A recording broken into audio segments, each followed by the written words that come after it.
हीरापुर गांव में जग्गू अपनी बीवी राधा और अपने पिता श्यामलाल के साथ रहता था। जग्गू बहुत ही आलसी इंसान था। वो कोई काम धंधा भी नहीं करता, बस पूरे दिन या तो सोता रहता या फिर अपने आवारा दोस्तों के साथ इधर उधर घूमता रहता। उसके पिता और उसकी बीवी उसकी इन हरकतों की वजह से बहुत परेशान थे। अरे बेटा राधा कहाँ हो? जी पिताजी। जरा उस आलसी इंसान को उठाओ और उससे बोलो कि वो मेरे साथ मालिक के खेत में चले। मैंने मालिक से इसके काम की बात कर ली है और वो इसे रखने को भी तैयार है। पिताजी आपको तो पता ही है कि ये कभी नहीं सुधरेंगे। आप इन्हें कितना भी बोल लो, ये कोई काम धंधा नहीं कर सकते। बेटा तू उससे बोल कि मैंने कहा है। और हाँ, मुझे खेत में जाने के लिए देरी हो रही है तो मैं खेत में उसका इंतजार करूंगा। ठीक है पिताजी, मैं अभी उन्हें जगा देती हूँ। आप आराम से खेत में जाइए। श्यामलाल के कहने पर राधा जग्गू को जगाने जाती है। अजी उठिए, देखिए पिताजी बहुत गुस्सा हो रहे हैं और उन्होंने आपको खेतों पर बुलाया है। राधा के 3-4 बार जगाने के बाद भी जग्गू नहीं उठता। अरे बाढ़ आ गई, बाढ़ आ गई, बचाओ मुझे कोई, गांव में बाढ़ आ गई। अरे चुप करो, इतनी देर से जगा रही हूँ, लेकिन तुम हो कि गधे बेचकर सो रहे हो? क्या है, चैन से सोने भी नहीं देती है। इतना अच्छा सपना देख रहा था। तुम बस यहाँ पड़े पड़े सपने ही देखो। वहाँ पिताजी तुम्हारा खेतों में इंतजार कर रहे हैं। क्या तुम सुबह सुबह मुझे खेतों में भेज रही हो? अभी समय ही क्या हुआ है? समय? जरा आँख खोल के देखो, दिन के 12 बज गए हैं और पिताजी तुम्हारा खेतों में इंतजार कर रहे हैं। अगर वो गुस्सा हो गए तो आज तुम्हारी खैर नहीं। तू जाकर अपना काम देख, पिताजी को मैं देख लूंगा। कितना आलसी इंसान है ये, मैंने आज तक ऐसा आलसी इंसान नहीं देखा। राधा गुस्से में वहाँ से चली जाती है। चल जग्गू, ये लोग तो बोलते ही रहेंगे, तू थोड़ी देर और सो ले। शाम को जब श्यामलाल खेतों पर से घर आता है तो राधा से बोलता है, अरे राधा बेटा, तूने इसे खेतों पर नहीं भेजा, मैं सुबह से इसका इंतजार कर रहा हूँ। राधा श्यामलाल को सारी बात बता देती है। न जाने कौन सी नशुभ घड़ी में ये पैदा हुआ है। कोई काम करने को राजी नहीं है ये इंसान। इसने तो मेरा जीना हराम कर रखा है। जग्गू की इस हरकत से उसके पिता और बीवी बेचारे बहुत परेशान थे। उस पर किसी बात का कोई असर नहीं पड़ता।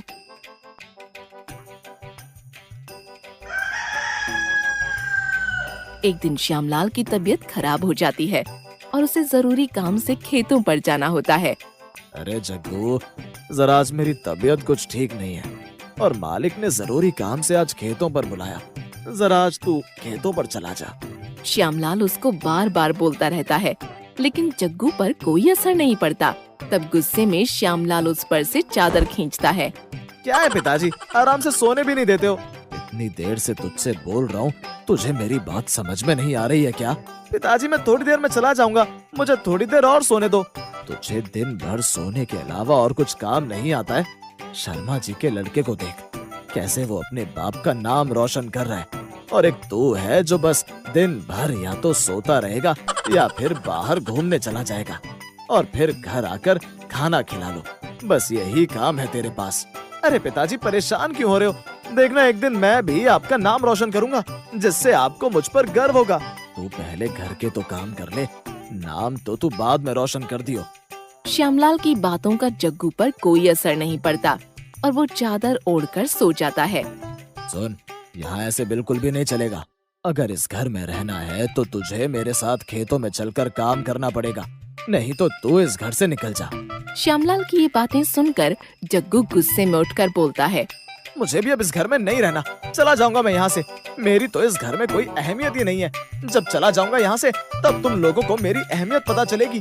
हाँ जा, जब बाहर जाकर ठोकरें लगेंगी तब तुझे अकल आएगी। जग्गू गुस्से में घर छोड़कर जाता है।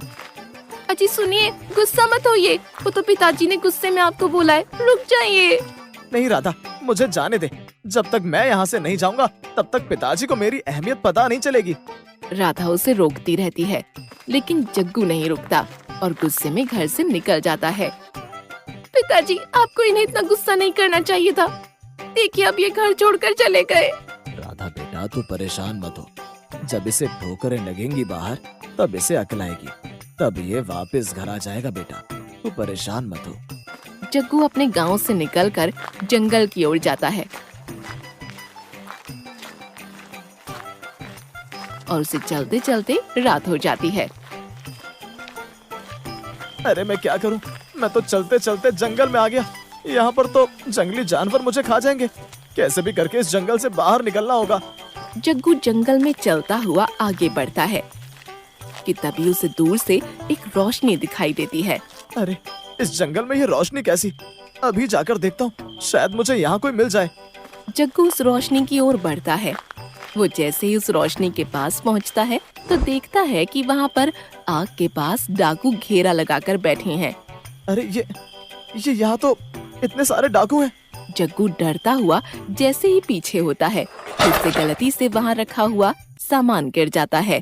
तभी वो सारे डाकू जग्गू की तरफ देखते हैं। अरे अरे ये क्या कर दिया मैंने? तभी उन डाकुओं का सरदार मलखान सिंह जग्गू से आकर बोलता है।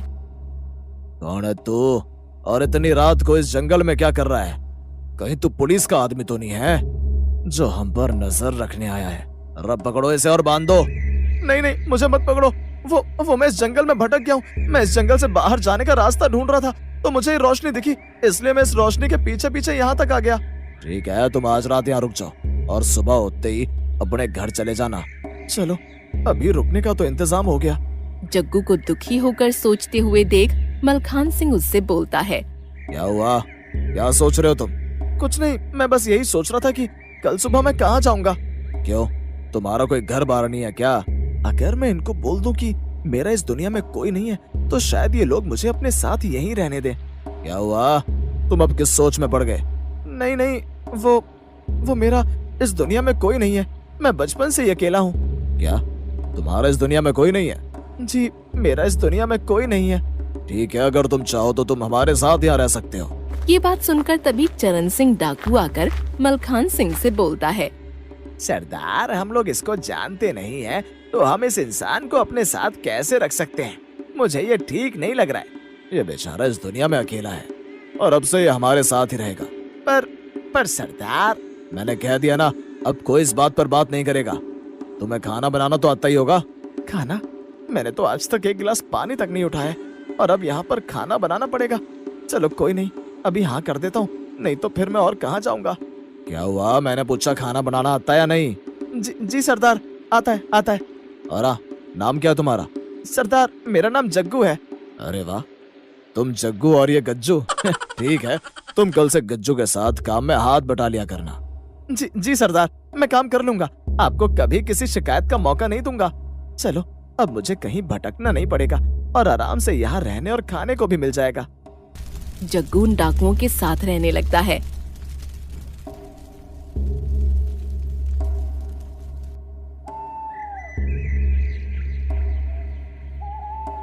और कुछ दिन तो वो आराम से गज्जू के साथ काम करवा लिया करता था। ऐसे ही दिन बीतते जाते हैं। एक दिन मलखान सिंह जग्गू से बोलता है। अरे ओ जग्गू, आज खाने में क्या बना है? सरदार, आज हम दोनों ने मिलकर कढ़ाई पनीर की सब्जी बनाई है। नहीं सरदार, ये सारा खाना जग्गू ने बनाया है। अरे वाह जग्गू, तुम तो बहुत मेहनती हो। चलो अच्छी बात है, ऐसे ही काम करते रहो। और ये लो, ये सारे सोने जवाहरात अंदर बक्से में रख दो। जग्गू पर मलखान सिंह और सभी डाकू भरोसा करने लगे थे। वो धीरे धीरे सबका दिल जीत लेता है।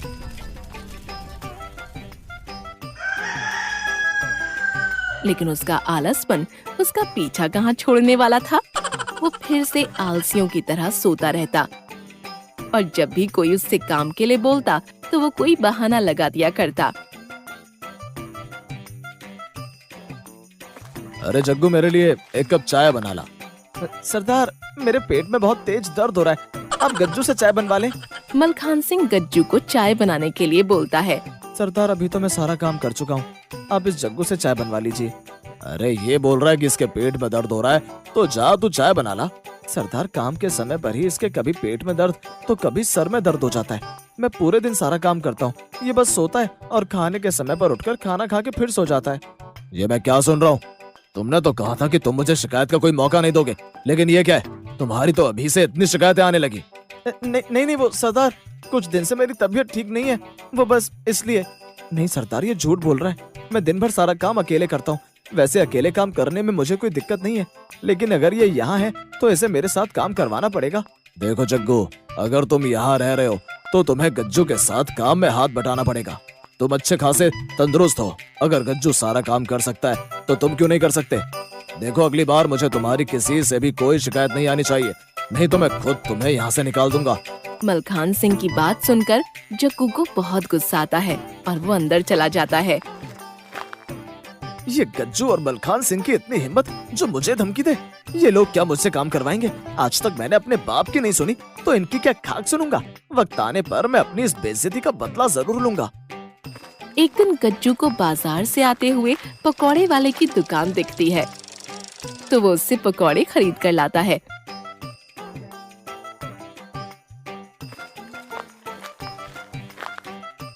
और वो सबको एक एक पकौड़ा दे देता है और बचा हुआ एक पकौड़ा जग्गू को दे देता है। सबने ज्यादा पकौड़े खाए और मेरे लिए बस एक ही पकौड़ा बचाया। जग्गू पकौड़े को उठाता है और उसे उस कागज में मलखान सिंह की फोटो दिख जाती है। अरे ये क्या? इस पर तो इस डाकू की फोटो है और ये इस पर तो 5 लाख का इनाम भी है। मलखान सिंह, तूने मुझे धमकी दी थी ना बेटा, अब देख मैं तेरे साथ क्या करता हूँ। तू क्या मुझे यहाँ से निकालेगा? हाँ? तभी गज्जू आकर जग्गू से बोलता है, अरे जग्गू, चल रात होने वाली है, जल्दी से खाना बना लेते हैं, सरदार को भूख लगने वाली होगी। अरे वाह, इन लोगों से बदला लेने के लिए मुझे कितनी अच्छी तरकीब मिल गई है। अरे जग्गू, कहाँ खो गया तू? चल मेरे साथ रसोई में जाकर खाना बनाते हैं। अरे गज्जू भाई, आप रहने दो, आज का खाना मैं बना दूंगा। आप अभी बाजार से आए हो, आप थक भी गए होगे। अरे इसे आज क्या हो गया? ये आज सूरज कहाँ से निकल गया? लगता है सरदार की डांट असर कर गई। अरे गज्जू भाई, क्या हुआ? आप हंस क्यों रहे? अरे कुछ नहीं, मैं कुछ याद आ गया था मुझे बस। अच्छा ठीक है, तू खाना बना ले, मैं इतने थोड़ा आराम कर लेता हूँ। गज्जू आराम करने चला जाता है और जग्गू खाना बनाने की तैयारी करता है। आज मजा आएगा। आज रात को ही मैं यहाँ से सारे सोने जवाहरात चुरा कर भाग जाऊंगा। जग्गू खाना बनाने लग जाता है और खाना बनाने के बाद वो अपनी जेब में से एक नशीली दवाई का पैकेट निकालता है। आज मुझे मेरी बेइज्जती का बदला लेने का मौका मिल ही गया। जग्गू पैकेट से दवाई निकालकर खाने में मिला देता है कि तभी गज्जू रसोई में आता है। अरे जग्गू, आज तो खाने से बहुत अच्छी खुशबू आ रही है। सरदार को तो खाने की खुशबू से भूख भी लगने लग गई। हाँ गज्जू भाई, मैं अभी सबको खाना परोस देता हूँ। जग्गू सारे डाकुओं को खाना परोस देता है और तभी गज्जू से बोलता है, अरे गज्जू भाई, आप भी खाना खा लीजिए। ठीक है, मुझे भी खाना दे दे। जग्गू गज्जू के साथ सबको खाना परोस देता है।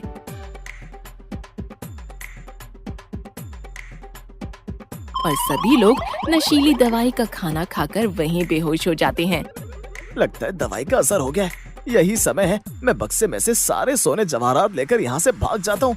जग्गू बक्से में से सारे सोने को एक थैले में भर लेता है और भागता हुआ जंगल से निकलकर पुलिस स्टेशन पहुँच जाता है। इंस्पेक्टर साहब, आप मेरे साथ अभी चलिए।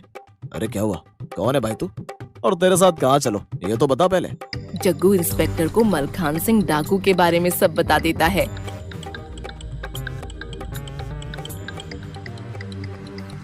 अरे तू सच बोल रहा है ना? वो वही डकैत मलखान सिंह है ना, जिस पर सरकार ने 5 लाख का इनाम रखा है? तू कहीं इनाम के चक्कर में झूठ तो नहीं बोल रहा है? नहीं इंस्पेक्टर साहब, मैं झूठ नहीं बोल रहा हूँ। बेटा देख लियो, अगर ये खबर झूठी निकली तो मैं तेरा क्या हश्र करूंगा। ठीक है इंस्पेक्टर साहब, अगर मेरी खबर झूठी निकली तो आप जो मन करे आप मुझे वो सजा दे देना। इंस्पेक्टर कांस्टेबल से बोलकर पुलिस जीप निकलवाता है। जंगल में उस मलखान सिंह डाकू को पकड़ने के लिए जाता है।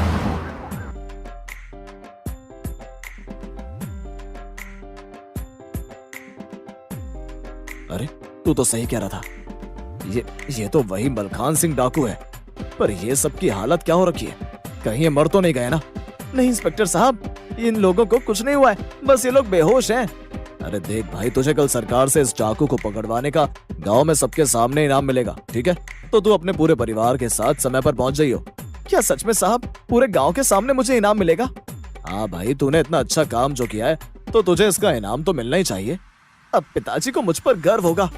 इंस्पेक्टर सारे डाकुओं को लेकर पुलिस स्टेशन चला जाता है और जग्गू अपने वो सोने जवाहरात लेकर अपने घर निकल जाता है।